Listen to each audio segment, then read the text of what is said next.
The following is a production of Dirty Mo Media. By the way, spicy, salty. I'm not making believe that we're best friends now. You're really good with these tangents. Who is Jared Allen? Not the football player, obviously. In the Twitter video, you flip him off, right? I was just pointing to the cars below me. Poor guys over there having to write down every single time that I threw out the bomb.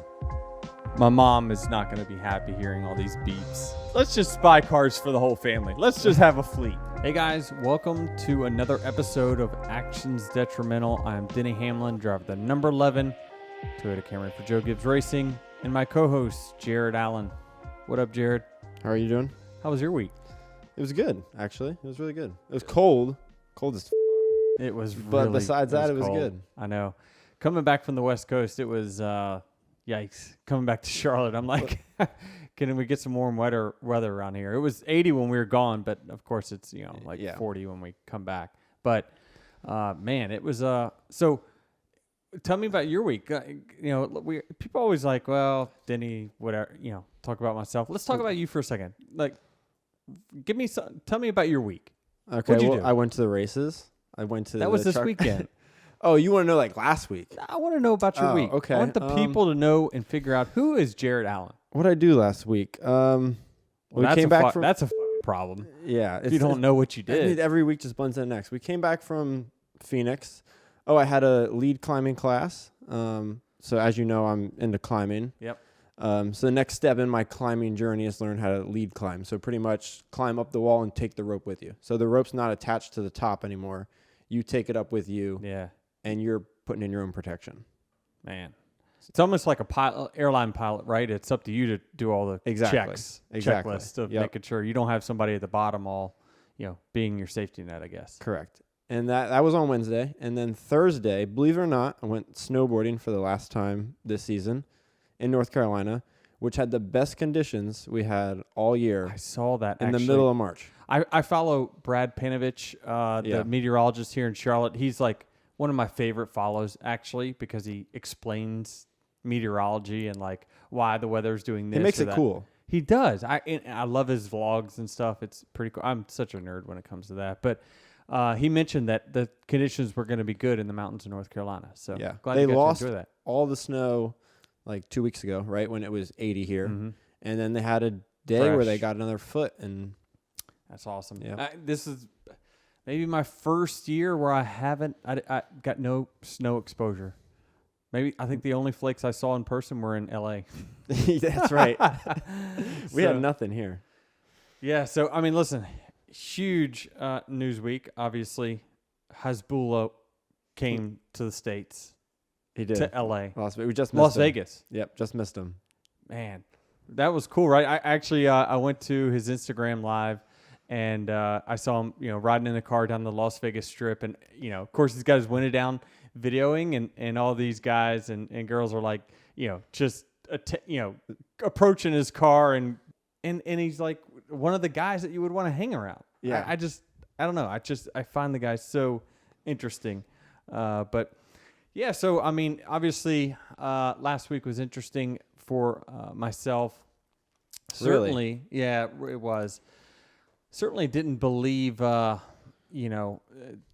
to the fans here, listening to this podcast, would result in any kind of penalty of any sort. But to my surprise, that happened. So, So for people who may or may not be listening for this podcast for the first time, last week, NASCAR fined you $50,000 and penalized you 25 points for admitting on your podcast, this podcast, that you intentionally wrecked Ross Chastain on the last lap of the race at Phoenix last Sunday.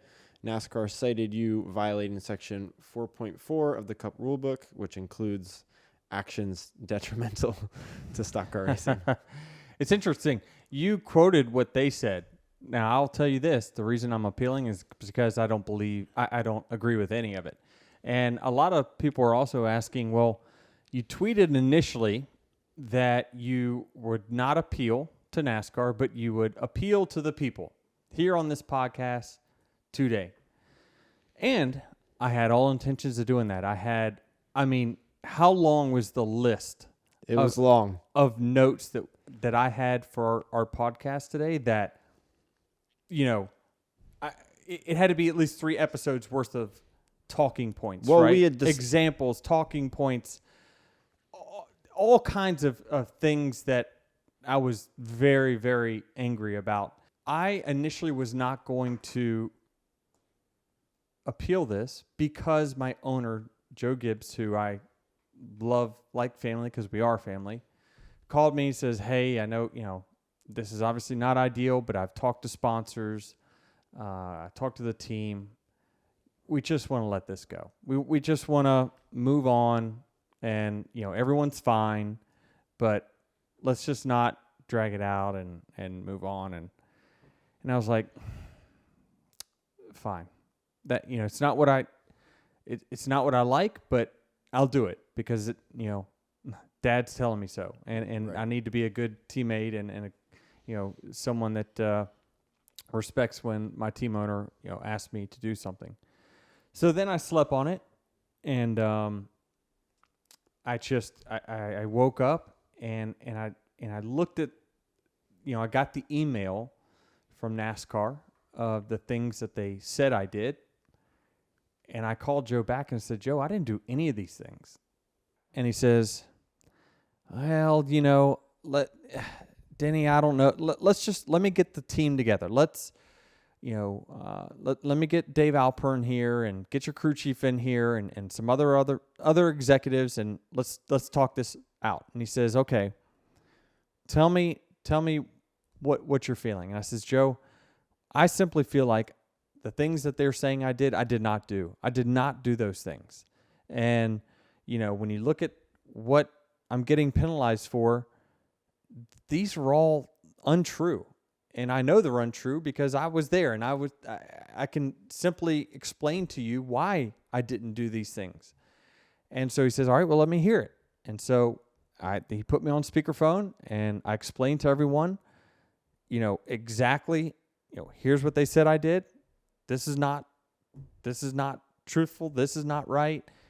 And at the end of it, they just said, we understand. If you want to appeal, then we support you. And so here we are. And so, I wish that I could, give my defense here on actions detrimental, but you never want to give the prosecution more time to prepare and hear your defense. My job on this podcast and what I did last week was give the fans listening an inside perspective of what they're hearing here. What did the TV not show? What did they show but maybe not explain? I'm trying to make sure and inform race fans that watch the race on Sunday or are new to the sport and need explanations, layman's terms of things because they want to understand the sport. How many times have we heard people say, it's too damn confusing. I don't understand NASCAR. I'm coming here on Monday to try to help with that. This is helping the sport. We'll move on from that. And go ahead. No, I was just going to move on and say we could weigh in on someone else's opinion. We don't have to weigh in on yours on this right now, but Sure. we can Yeah, weigh in I mean, on someone else's. Yep, we can do that. What do you got? Which is Kyle Busch, who was interviewed this weekend. And he had said, this is a long quote, so bear with me. We have completely lost any sense of respect in the garage area between drivers. That's where the problem lies. Nobody gives two expletives, I think he said, about anybody else, and it's just a problem where everybody takes advantage of everybody as much as they can. We're all selfish, granted, but there was an etiquette that did live here. Mark Martin started it. Tony Stewart really lived by it. I think Jeff Gordon lived by it. So, it did exist. I've tried to talk to guys. They don't listen. So I've lost interest in talking to them. Fair statement. I can't refute it. Anyone that follows me throughout my career, I feel like I've been one of those guys. And of course, I've had moments where it looks like I don't live by these ethics or rules, but I talk about them often. But it certainly has changed, absolutely, within our sport. And agree with him too that also tried to talk to people, and it's like, it just doesn't get through. And so you just feel like you're done talking, right? And so it is a shame. Certainly, I think, I've talked about Kyle Busch. I think he's, one of the fairest people on the racetrack. So I think if you look at how competitive he is and how few of incidents he's been in or started, like he's got a really good ratio. So he's probably somebody that we should listen to in that instance. But I agree with him. It certainly is a loss. Things have changed. But I have an opinion why it's changed. It's harder to pass now than ever. And that's a fact. That's interesting, though, that you're pinpointing that as one of the key reasons for this, right? Because I think, I don't know if we talked about just amongst ourselves, but I feel like the sentiment has always been, oh, it's the younger guys coming up. They don't come up with the same amount of respect, right? But it doesn't sound like that's necessarily the case at all. It's because it's harder to pass. So that's my opinion. My opinion is there's less give and take because you cannot get that spot back. Right. Like back in the day of, let's see here, Jeff Gordon, Tony Stewart, Mark Martin, those guys. I remember the first 3 to 5 years of my career, I would let people pass on restarts to save my tires to then blow their doors off after 25 laps of green flag racing. Like it just, you could do it. Passing was just more, it was easier. If your car was significantly better than someone, then you could take it easy at the beginning and then step on their throats in the long run and then just demolish the field. But as tire fall off and lap time variation has changed in our sport, I was going to say this goes hand in hand with the lengthy aero discussion we had last week. Yeah, and it's not just aero, it's tires, it's racetracks, it's all those things. Lap time fall off is a half, maybe less than half of what it used to be at all tracks, just because of reduced power. Tires are getting harder, made differently, surfaces, things like that. It just all equals tougher passing. So people don't feel like they can give a spot, get a spot. It used to be we used to say give and take. Yeah. Like that shit's long gone, right? But it's just different now because passing is more difficult. Track position's more important than it's ever been. Like it is someone coming back from a speeding penalty or something, like your ass is done. You might get back towards the front, but you ain't winning the race. Like it's not like it used to be in that sense, which I'm the old man talking about, walking in the snow uphill both ways to school right now. But yeah, it's just different. I think that is a factor. And so rightfully so, you have to fight for positioning more than you used to. But is that a bad thing for TV and entertainment? Maybe not. I mean, they want to see us like closer together, fighting with each other over track position. I don't know that NASCAR or TV really wants to see us, the old Mark Martin give and take, pull over to the right, wave them by. Like that's not as entertaining. Now for the purists, they absolutely love it, but we're in a new age. Yeah. There's probably a fine balance there between the two that you got to strike. But I mean, it seems like it's quite difficult to find that, right? To have these good rivalries, but also this, give and take passing, like you mentioned. Yeah. That's it.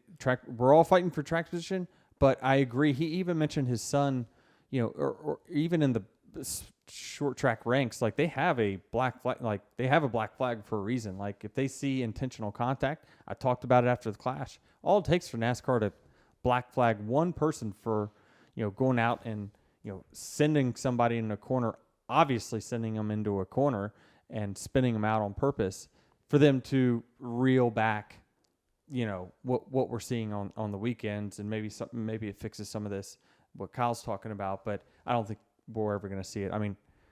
I don't want them getting involved in any more balls and strikes calls as it is. So let's just leave that one as it is, and we'll just fight it out on pit road when we need to. So it was that we hadn't even got to the weekend yet. No, but those were the comments that Kyle said on Friday.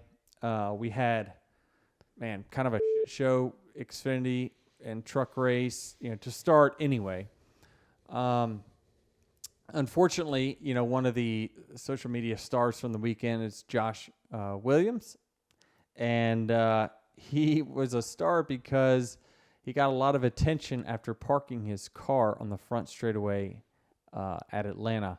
So if you didn't watch it, the Xfinity race on Saturday, which is the next level down from NASCAR Cup racing, that field is mixed with all kinds of different drivers. Drivers coming up to the sport, drivers scratching and clawing to kind of make a business out of it. And then you got the ones that are competing to go out there and win every single week. And, Josh has been in this series for a few years now, and I'd love to hear his story. I think he's going to be a door bumper clear. Yep. So make sure Tonight, you tune in. I believe when you hear this, it'll be Monday morning. Yep, so it'll be DBC up. Will be out tonight. So I asked you guys, because he says, hey, if you need a podcast guest, and I'm like, oh, could this be our first one? And then by the time the race was over and y'all actually asked me the question, say, hey, are we going to do the Josh thing? I'm like, yeah, sure. That sounds great. And they're like, oh, well, he already signed with your DBC. boy Freddie beat us to the punch. Great. Beats me everywhere. Buffet line everywhere. So, but no, it's great. It'll be great to hear his story. I heard he does some really good things with some charities and whatnot. I love the old Taylor Swift heart into the camera is cool. But so he is certainly a blue collar, scraping and clawing to keep this thing going type of guy, this business or the career or whatever. And so he gets called to take it to the garage and park it. And I think this was kind of NASCAR was just frustrated that the race kept going caution. I know it was on Twitter. That's kind of halfway how I was watching the race because, it was the cautions were so long and so often that I'm like, man, I can't. This isn't entertaining me. So I'm checking out March Madness game in between, and I see that people are really frustrated with the race. And then we got to talk about practice. Is that one thing or not? Is that the reason for this? But anyway, the beginning of Xfinity race was a complete shit show, filled with nothing but cautions. And I think NASCAR really got frustrated with that. I think they blew through their time window by the end of the second stage on TV. But Josh was, I think, in my opinion, one of the more unfortunate people to be in NASCAR's path of anger when this happened, because we have cars that so if you missed it, Josh was part of a multi-car wreck, a caution or two before. They try to repair his car. There's bear bond. It's freezing cold outside. Bear bond doesn't stick well, which is why a lot of times you'll see teams back when they could use bear bond in the Cup Series, they would clean the car with brake cleaner, try to get it as clean as they could, and even heat up the bear bond and make it stick. Well, it's freezing cold outside, so that doesn't stick well. And, probably the people on his team are not A-list mechanics that you see at Joe Gibbs Racing or Penske Racing or whatever. And so these guys are trying, more than likely they're probably helping for the team more than anything. They're trying to get his car repaired, keep him on the racetrack to get him a good finish. And I guess a piece of bear bond, which is essentially people at home, a large piece of tape that is just it's duct tape, but it's probably 3x3 sheet, that they can just peel off, bam, put it on the car and act as a fender or whatever to hold stuff together. Well, it comes off and then causes another caution. And the tower loses it, I guess, and tells Josh to park it. And he took exception to that. So to say the least. He parked it. He parked it at the start-finish line and got out and left his car sitting there, and he walked casually to pit road. Across the infield. Yep. And they didn't like it, understandably so. People were home or waiting for this race to go green eventually, and now they've got to bring out a tow truck and move his car off the racing surface. So everyone's like, oh boy, this is not going to be good. He's certainly going to get fined for this or get penalized or whatever. And so I someone's social post is kind of a behind the scenes, and you hear him go over the pit wall, and the NASCAR medical staff is telling him you need to go to the infield care center because your car was involved in a wreck.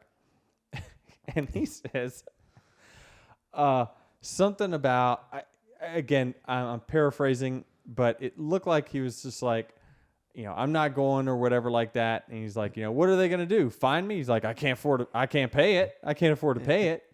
So at that point, that's where you saw me respond saying, I'll pay your fine, bud. Like, I have some sympathy for someone like Josh that is trying to make it in this sport. And is actually, I'm hearing more and more about a story about how good of a race car driver he actually is in the lower ranks and late models and whatnot. And it's like, man, this guy's really got a story, and it's, I want to help out.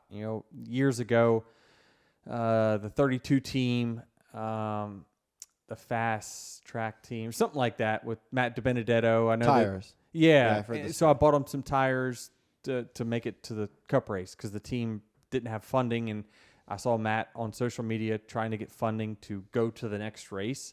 And I'm like, hey, I'm in for $5,000 or $10,000, whatever it is, to keep this going.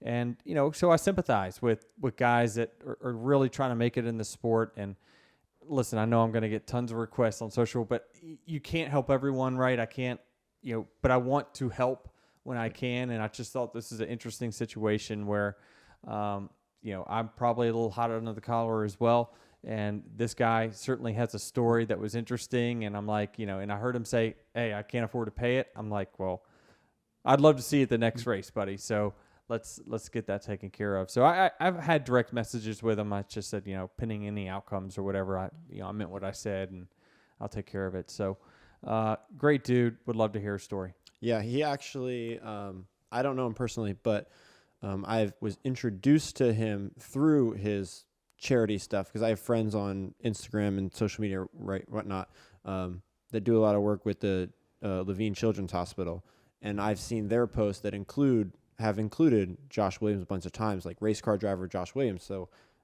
wanting to know who that is, right? I'm in the racing world. Who is Josh Williams? I've gone out and Googled, right? Oh, he's an Xfinity driver. Blah blah blah blah blah. Mm-hmm.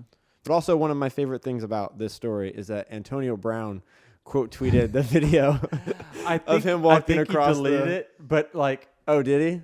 I think I saw that, but like, awesome stuff, Yeah, right? it was a heart and a dragon. So I don't snake and I don't know. I don't know what he was trying to say there. Yeah. So those who you also that don't know, Antonio Brown is the infamous wide receiver that bounced around a few teams, but then finally decided he would quit on the sideline while playing for Tampa Bay? The Bucks, yeah. The Bucks, right? With Tom Brady. Yep. So he took his shirt off, walked through the end zone, waved bye to all the fans, and I don't think we've seen him since, have we? No. Yeah, that was it. Hopefully we see Josh again, though, this weekend. Yeah. So that was kind of cool. But, for the race itself, on Sunday, let's talk about the Cup race. Okay, so that was Saturday night. Cup race today. Joey Logano wins his 30th race with Penske. He's only, 32 years old? Yeah. Man, it pains me to say this because we've had such a rivalry over our career, but dude's making serious argument to be like Mount Rushmore? So he's averaging, let's think about this real quick. He's been in the series roughly 10 or 11 years. Yep. 32 wins. Yep.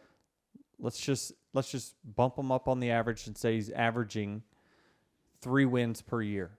Yep. He's got at least 10 more years. I mean, that's on the low end, right? If he wants it, right? 10 more years.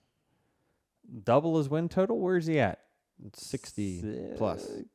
That's that's pretty fucking legit. I mean, he's and 2 he's championships for what it's 2 worth. 2 championships, like, man, I don't think he will get to whatever Kyle Busch's total ends up being. Kyle Busch has got a shorter runway than what Joey's is, but Joey's on top of his game. I'm not really sure how you can argue, how good he is, especially at super speedways. The Fords itself, I had written down here that while the Fords they have less numbers than Chevy, they dominate speedways. And I thought about it, I was like, why is that? Well, they got 4 of what my opinion of the top 5 super speedway racers in the Ford camp. And so they work so well together and so committed to each other, it's hard to beat. I mean, man, I just it with super speedway racing being so different than it used to be. Now that it's just two wide racing, you get some guys committed to each other. It's going to be tough.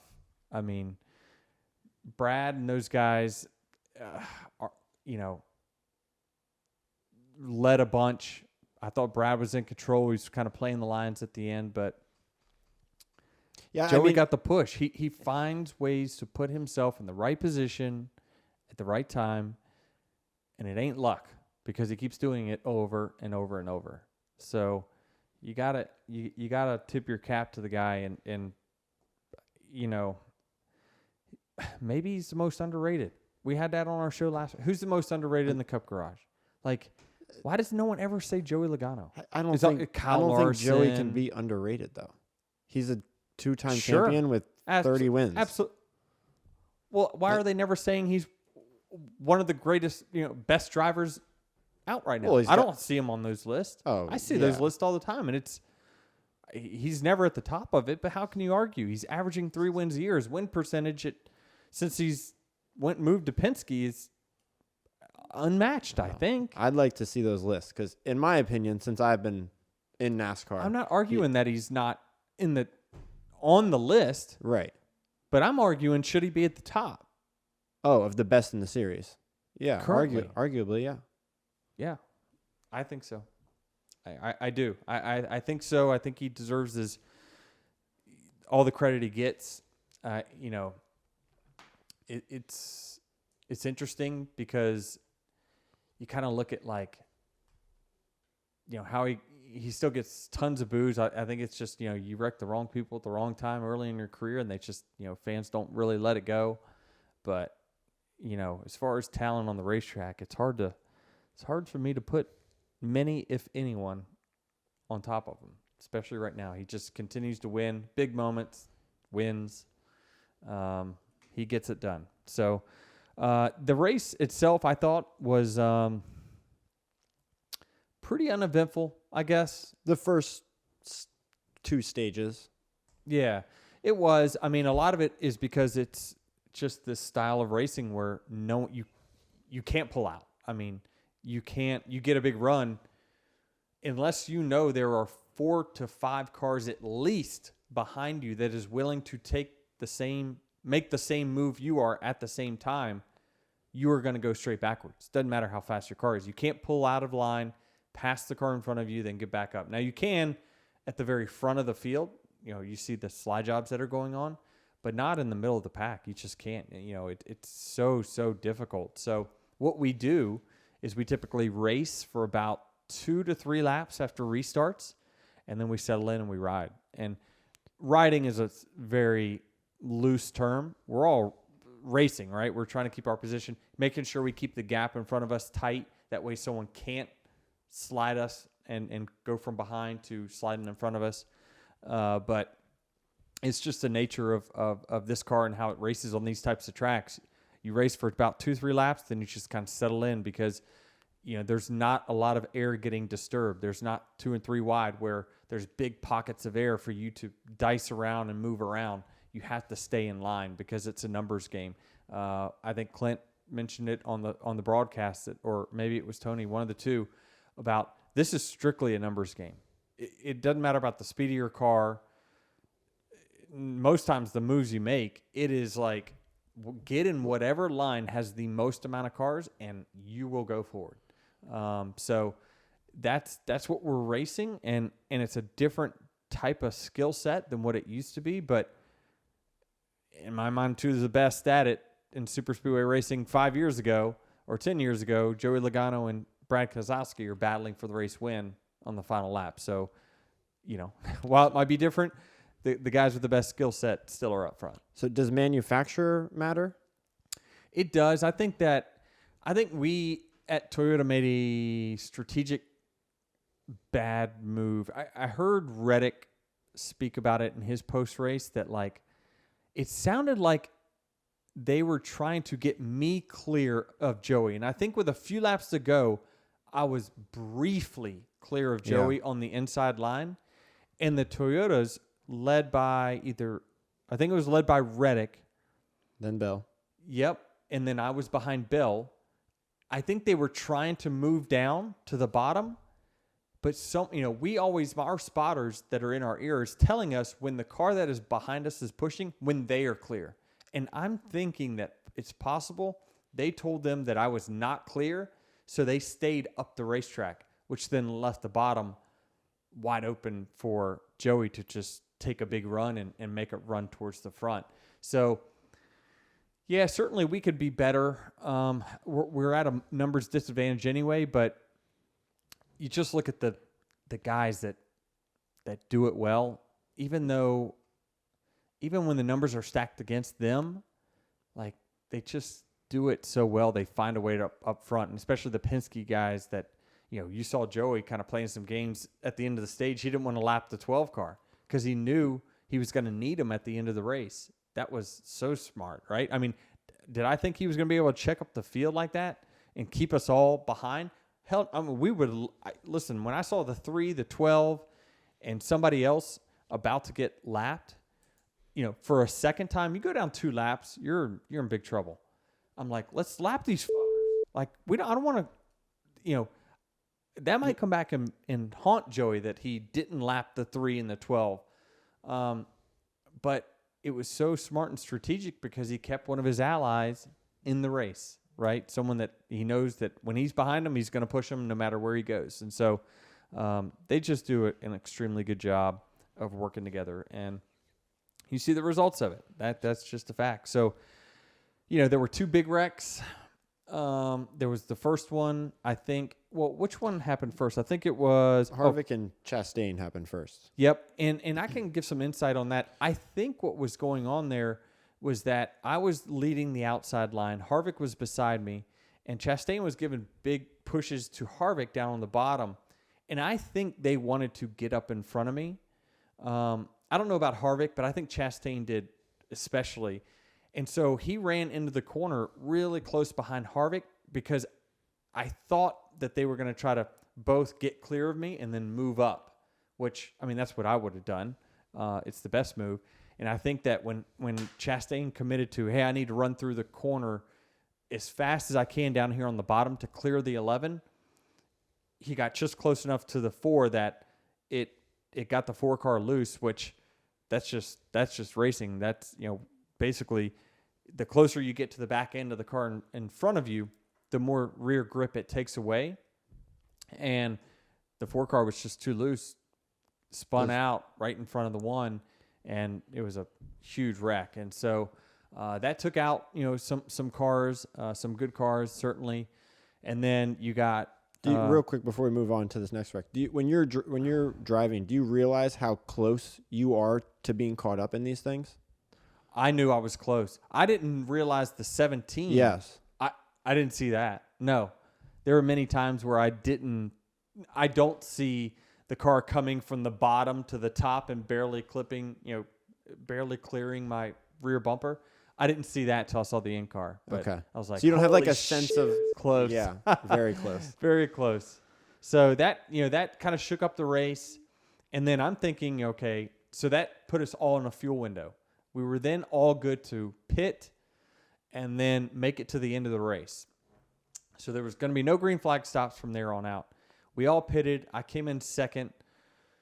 And unfortunately, at these types of racetracks where not a lot of cars go a lap down, when you take fuel only and you're pitted in the middle of pit road, you really kind of are in a vulnerable spot especially when you're up front and there's a bunch of cars all in line. Haven't got to their pit box yet. Haven't got to the pit box. I come out, the 43 Eric Jones, thank goodness. Ty Dillon. Oh, go ahead. Well, he checked up first to let me out because usually that's kind of the ethics a little bit. Not everyone kind of plays by it, but usually if it's simultaneous where both cars are leaving at the same time, or one is coming in, one's going out, you should give the right of way to the car going out because he's earned that spot. He was there first, right? He's to the spot first. It's like a blocking foul in basketball. But he checked up. The 77 went around him, then needed to turn into his pit box. And I'm leaving mine. I clipped the 77. I have to stop, go back in first gear, take off. So I lost 7 positions on that. And I'm like, daggone it. Track position means so much. Like, normally, I mean, listen, it's 70 to go and I'm restarting ninth. Back in the day, I've been like, I can be ninth with 2 laps to go. I'm good. But track position means everything. So it just kind of, I knew that I was going to be in that line for a while until things got shook up. And we had another shakeup with 50 to go. Almirola blows a tire in front of the field, which is interesting. We didn't see any of that in we saw it last year with cars that were leading at Atlanta. But I thought that we kind of, changed some things and kind of got that problem under control. But I think he was the only one of the day that blew a tire kind of out of the blue, and right in front of the field, took out Larson and a few other guys. And then from that point on, it's just all about trying to position yourself. Like, how can I stay in the line with the most cars? But if I see an opening down low, should I take it, then risk going back to 12th? Definitely not going to win from there. And so I'm just kind of stuck in that 5th to 6th for the last 50 laps and that yo-yo effect. Well, that's kind of what I want to ask you about, because there was a moment with somewhere between 25 and 30 to go where you were in line with the Toyotas, right? You were the third car in that Toyota line. You were clear of Joey, who was the first car in that bottom line. I'm just wondering why you may not have moved down in front of him with 25 to go. Because that would have mean I would made a move on the 20. Okay, so you were that was not going to happen no matter what. You were I wanted to stick with the 20, line. But I also didn't. I just feel like, there's just been such an emphasis on team that, like, that's not how I won super speedway races back in the day. I just kind of used whoever is around me to propel my car to the front. But I tried to stick with the 20, and he actually pulled down to the bottom. At the end of the race? Well, during that moment, when I barely cleared, he pulled down, and I'm like, if I pull down, Joey for certainly is getting to my right rear, or whoever's pushing me, and now I'm going to be stuck on the bottom in the third lane. And my car wasn't working well on the bottom anyway in traffic, so I'm like, I don't want to be down here. I'd rather just stay up top, which is why you saw me decide to stay up top, but that kind of put me on an island. Okay, so that thought did go through your head. You did think about that. I did, but I never want to get caught third car, fourth car on the bottom. You're boxed in at that point. You got a yellow line right below you. You got cars on your outside that probably are going to crowd you. It's a box I don't want to be in. At least if you're in the top line, you've got outs. You've got chances to, go higher, put someone through wide middle, something like that. But it's I second guessed myself, but I also was I didn't think the car in traffic that I needed to make the moves that I needed to be aggressive. So that's what we had. But it was I thought it was a great race, a great finish. Last lap pass. No caution, no wreck. Proud of the field. Let's give a round of applause to the field for not crashing in the last 50 laps of a super speedway race, or 40 laps. I saw where Brad said that, look, hey, we can do it. We can do it. It was cool to be able to at least not have a green-white checker, just complete wreck fest at the end. But a lot of that has to do with the people that are up front. Honestly, they're some of the best, and that's why you see them winning so much. What did you make of the new pit road at Atlanta? Man, it's long. I mean, I thought it worked out okay, though. I mean, certainly it's a disadvantage if you get caught pitting and then a caution comes out, because you're going to be about 3 laps down almost. But I thought it worked fine. I didn't see any issues. It just definitely puts an emphasis on don't make any mistakes, that's for sure. Yeah, is it any more challenging getting onto pit road when it's set up like that? Yes and no. NASCAR did a good job actually putting some markers on the inside that, like they do for braking markers that they do for road courses. I think they had them 1 through 6, so 100 feet from the spot to 600 feet. And I thought it was a pretty good reference. It would be like, I'm kind of referring to if you're in the top lane, like you got to make sure if you're running a double file, you got to make sure that you can get to the bottom lane first before you're going to come to pit road, right? Because you can't get to pit road from the top lane, which you, I guess, in some situations you kind of could at Daytona, right or wrong. Yes. Yes. It was interesting because as you're leaving pit road, it's right at the point when you merge onto the racetrack where then people are then turning hard left and then braking. So it's the same spot, but and I saw Kyle Larson raise those concerns, but it in our chat, but it didn't look like it affected anything. But again, I was in a spot and I'm in a cocoon, so I don't see everything that's going on during the race. But I thought it all worked out okay, to be honest. So Atlanta, new Atlanta, thumbs up, thumbs down. It's just different. I mean, it's just different. I mean, it is what it is now, right? We've reconfigured it. It's just a different type of race. I mean, certainly Saturday's race wasn't, the greatest look, wasn't the most entertaining for a very long period of time. But you could look at Sunday and say, well, that was pretty entertaining, pretty good race, last lap pass. What more do you want? So I think that it's a balance for sure. But I mean, we've got what we got now, and I thought that what happened on Sunday was probably the best case scenario. Well, with that, let's move on to some Dear Denny. This is probably my favorite section of this podcast each week now.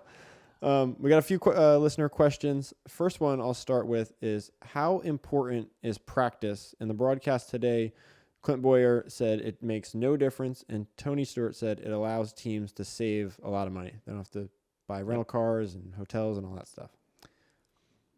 Both are right. I think this goes into a different type of category. I'm a team owner, so I agree that the savings that we found during COVID when we didn't have practice was a large number. I do think, though, we miss out on storylines. And I got to thinking about this a little bit, and because this has been a topic for a very long time. No, it doesn't make a difference in the on-track product. Probably not. I mean, we saw Daytona. The guys had some mechanical failures. That's a bummer. You wish they could have a few minutes to see that coming. But how has most sports boomed? Gambling. And so how do you get people interested in NASCAR on a recreational level, the casual fan, right? People love to have action on a game. And, and I think that people that like to have action on a game at least like to know something about what they're betting. And if you don't have any practice speeds, there's no information, they're just guessing. And I think that, people that, are religious bettors or whatever at all sports during all seasons, I don't know that they get a ton of information about the sport to make informed bets, probably. I mean, if I had to guess. So, why, when you don't have that, you don't have that for information, I think that maybe limits you on that side, right? And I know that, fantasy and, sports betting on NASCAR is something that NASCAR, I think, is trying to push to help grow our audience. And to get the casual fan, we need to get more information on it. And the next is the storylines, right? We do miss out on some storylines in the buildup of the weekend, right? There's always who's fast in practice, what storylines came from practice, right? This team's got an engine failure, they got to go to the back. What happened? What caused it? Was there a wreck in practice? Like, there's just some things that I think you do miss out on without, practice. But we do, we have 20 minutes of practice a week, but it's on Saturday. If we're just talking about super speedways, I agree. Generally speaking, let's not include the Daytona 500. The race is way too big to not have practice. Just something. I think most team owners would agree that Daytona 500 Let's get our cars on the track. Let's start talking about this biggest race of the year. Atlanta is such an in-between one. Talladega, we don't need practice. I agree with that.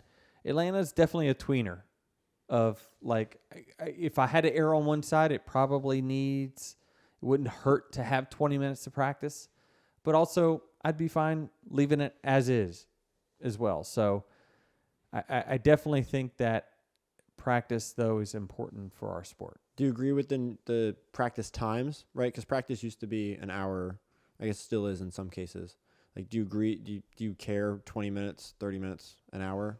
No. We used to have hours of practice, right? We would have, maybe an hour, even 90 minutes. Yeah. On a Friday, we'd follow that up with, a 55 or 50-minute practice, which they called happy hour on Saturday to fine tune. But no, I think certainly it's fine. That's an adjustment to our sport that we've made because we've gotten smarter. But there's certain extenuating circumstances where I think we can change it and be a little different. You mentioned leaving a couple weeks ago on the podcast. You mentioned leaving the city of a race during that race weekend. Did you leave this weekend in Atlanta? I did. This weekend I did. I went back and forth. Simply put, because it's a 30-minute flight from Charlotte, and I'm lucky enough to be able to fly right into the racetrack there at Atlanta, so I can be from the racetrack to the airport in about 5 minutes, and then I can I'm 25 minutes from the airport here in Concord to my house in Cornelius, so I can be door to door in an hour. And so I just figured, hey, if I'm done around 12:30, 1 o'clock on Saturday, I don't have anything to do till 2 o'clock on Sunday. I decided to go home. I had my dog with me. I knew the kids were they were with their mom on Saturday, so I needed to go back and get them because they were going to come to the race with me on Sunday. So I went back for that reason. Not just listen, there's plenty of nights I'm going to be, on my bus. And so why not take advantage of when I'm close? And so that's what I did. And I enjoyed it. I like kind of coming back home. I watched the Xfinity and truck race and, just chilled out. Didn't do much. Worked out this morning. Went and picked up the kids off to the airport and go. So I do it, I wouldn't say I do it often, but I do it every now and then. There you go. If you want more answers like that, you just have to ask whatever question with the hashtag Dear Denny, and we'll get them answered on this show. You didn't have much going on today before the race, like you mentioned. Did you watch any of the F1 start at 1 o'clock? I didn't. I didn't see it. I just saw a few. I was kind of dipping in and out of the bus through appearances, watching it. Then I had to go do my own stuff. And so what you got from it? I was just we followed up from last week about wondering what fans thought in one word, F1 and NASCAR. So we got a few of those answers. Yeah, so we wanted to ask the fans that because it's interesting that sometimes we put F1 on this pedestal, or at least the people, it's interesting. We're in such a bubble. The people I follow clearly have one view, and so I wanted to hear from the people that follow me, what are their feelings, right? And what do we get for answers? I asked for one word. Tell me how you would describe F1. Tell me how you would describe NASCAR. What was our answers? Well, we got a bunch of stuff on both sides of the aisle for both F1 and NASCAR. A few that came up here for F1: thrilling, prestigious, technology, pinnacle. But then on the flip side, we got boring, casual, pretentious, bougie, which I think actually probably is a good thing. And then on the NASCAR side, long, grit, restricted, blue collar, family, crashing, diehards. Yeah, so it's now again, should we probably say that the people that are following me are NASCAR fans? Yes. We should also, we asked this question because we were trying to pull from F1 what NASCAR could do better. What we could do in NASCAR to grow the sport like F1 Yes. is growing. Can I just say we shouldn't censor our athletes? Let's move on. When I look at these answers, I think that they're saying Pinnacle because people view it as the highest form of motorsports, hardest to get in, hardest to compete, hardest to win. It's international.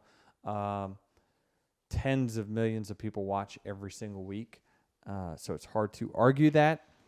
I think that the NASCAR fans are probably biased. That I'm bougie, all those things. Technical, agree with that. That's what interests me about F1 is the technical aspects of it. I think TV does a great job of informing me of.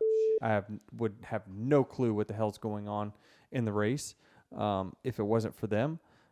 So I think those answers are fair. NASCAR one, I mean, long, boring, action, racing, gritty, blue collar.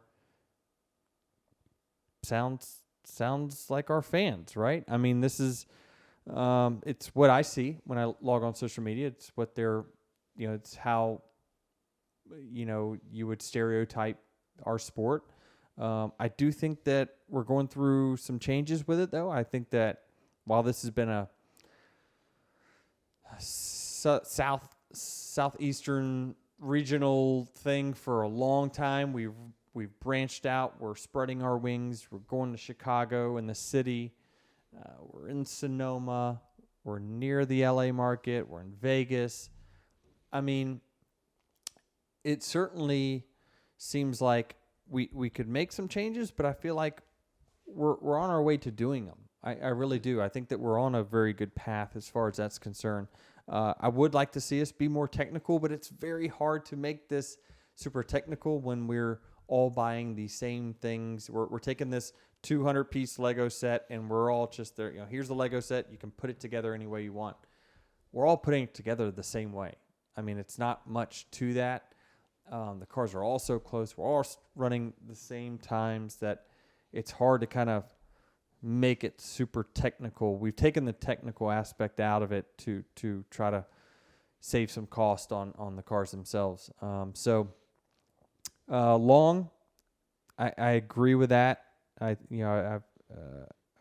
definitely been an advocate for shorter races. Now, I don't want to short the fans that come for 600 miles away and drive their RV and come camp out for the whole weekend and give them a 1-hour show. That's not what I think anyone wants.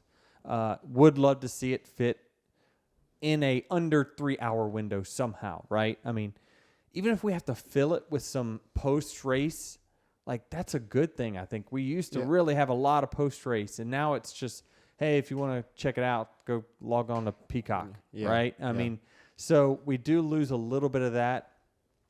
You don't get as much driver interviews as you used to. I know today it was great to hear Fox. I know that I sat on pit road because they said, hey, we want to have the availability to talk to all of the top 10. I was like, oh, cool. We must be under our window. That's a good thing. So I'd like to see us undershoot the window we've got because we usually go over anyway. And then if we need to fill at the end, we got plenty of good content to do that. Yeah. The two words that really stick out to me here are the bougie for F1 and the blue collar for NASCAR. And there's nothing wrong with blue collar. I actually think blue collar in NASCAR is one of the best things, best attributes. That's where we came from. Right. And right? the fact the that bootleggers and all that stuff, right? I mean, this is what our sport is built on and came from. Yep. People, taking their car that they, or driving to the racetrack, knocking out the damn headlights, putting racing tires on it, and maybe not even that sometimes, and going and racing. So that is us, right? I mean, you see the people wrenching on the cars. That's what, man, as a society, I really hope we can, it's not just all about Ubers and shit like that, right? And Lyfts. I really, and I believe it. I believe that there will always be an aspect of people that love to have the fastest car. right? And have a great ride. And so, and some people working on it, right? And fixing it up on their own. I think that's what our sport's built on, and a lot of what our fans do. Yeah. On the flip side of that, though, the bougie thing is like in today's world, that's what sells on social media. And social media is it's your key marketing platform, right? People want to see Joe Burrow walk into the stadium with sunglasses they can't afford. And fair, very fair. All these other They're things. superstars because they can do things Exactly. and buy things that most people can't. Right. And a lot of times that's why they're superstars. They're movie stars. They're athletes. Like they just do things that we can't. And that's interesting. It is to me anyway. Not to everyone. Lastly, one of those superstars is coming to COTA next week. Kimi Räikkönen, along with a handful of other. Give me the list. Who? So we got. Yeah, I'll give it to you. We got Kimi Räikkönen, who's driving the 91 car for Trackhouse. We got Jordan Taylor, who's taking over the 9 car. We got Jenson Button in the 15 car, Connor Daly, Jimmy Johnson, and that's it. Jimmy Johnson. There's 5 of them. Wow. I had another name here listed, but they're not driving. Like, these are legit badass drivers that are just, they have their own accolades and different series and whatever, but I mean these are superstars in their own right? Like it's Kimi Räikkönen, Jenson Button, Jordan Taylor. I mean, I might run 20th. I mean, well, I did last year on road courses, but I'm gonna contest that was not my fault. That was a machine problem. But man, it's that's great that we've got those guys gonna come compete. There's certainly should be a lot of buzz around that event with those people competing. So it's going to be cool to share a racetrack with them, that's for sure. And in the booth, we got Gunther. Yes. Right? Yeah. This should be interesting for sure. Gunther and Kurt. I mean, great duo. Props to Fox. You give Fox a hard time sometimes, but yeah, to pull this off is awesome. Yeah, it is. And listen, I'm always a fan of having a booth that's very consistent. They certainly build chemistry, and they know, when one talks, the other one starts, and like it's there's no talking over each other. But that's going to be interesting for the fans. People don't tell people who Gunther is. He's the president of Haas F1. Yeah, and just I don't really know how to explain him. Just a very fascinating guy. He just took over the Drive to Survive series, like, with his attitude, the way he speaks. I think it helps that he cusses a lot. He cusses a lot. That's why I like him. Okay. Yeah. He actually lives up in Lake Norman, or has a house listed under his near name. you, right? Yeah, down the street. Boy, you're in the high rent district or what? Yeah, me, Austin, Peyton, Justin Allgaier's up there. Yeah. Nice. Must pay well. You would know. Yeah. Well, that's all we have for everybody on this 6th episode of Actions Detrimental. Before we close out, remember to rate, review, and follow Dirty Mo Media across all social channels. And anything else you want to add? Yeah, what about me? Oh, I feel like they Come know on, that. man. At Denny Hamlin. And you don't know. What about you? me, everyone can follow me at Jared D. Allen. How's your followers? Is it going up? I've gotten like an extra 600 or 700. Not too What? much. Yeah. Come on, folks. I feel like Ron gets more. Give when he Jared gets D. mentioned. Allen a follow. Come like on, it. he's worth it. So I like it. anyway, we'll see you next week. Peace. Check out Dirty Mo Media on Twitter, Facebook, TikTok, and Instagram.